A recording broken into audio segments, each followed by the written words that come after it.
I'm sure you've heard the news. Émile Zola's J'accuse turned France upside down.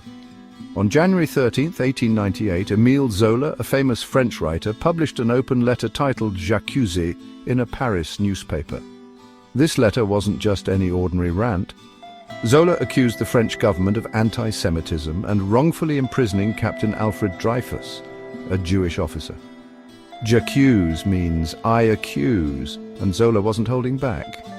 His bold move exposed corruption and injustice at the highest levels.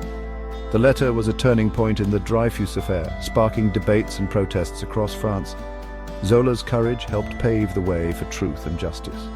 So next time you hear J'accuse, remember it's not just a phrase, it's a shout for fairness and integrity. Stay curious, history buffs. I don't think people understand just how incredible ancient discoveries were. Let's go back to January 13th, 1610. On this day, the legendary astronomer Galileo Galilei pointed his telescope towards the night sky. What he saw changed our understanding of the universe forever. He discovered Callisto, one of Jupiter's moons, orbiting the giant planet. This wasn't just a tiny dot, it was a whole new world. Galileo's discovery showed that not everything revolved around Earth. It was a revolutionary idea that sparked endless curiosity and exploration. So whenever you look up at the stars, remember this: one man's curiosity on a chilly January night paved the way for our cosmic journey. Keep looking, keep wondering, because the universe is full of surprises. Am I the only one who gets chills thinking about shipwrecks? Especially when it involves 400 lives lost. On January 13, 1797, the French frigate Droits de l'Homme, which means Rights of Man, faced a deadly storm off the coast of Britain. With 400 French Marines on board, the ship was caught in a ferocious battle with British forces. The sea roared and the winds howled, pushing the Droits de l'Homme onto the treacherous rocks. The crew fought valiantly, but nature's fury was relentless. 400 souls were claimed by the icy waters that night, leaving behind a haunting legacy.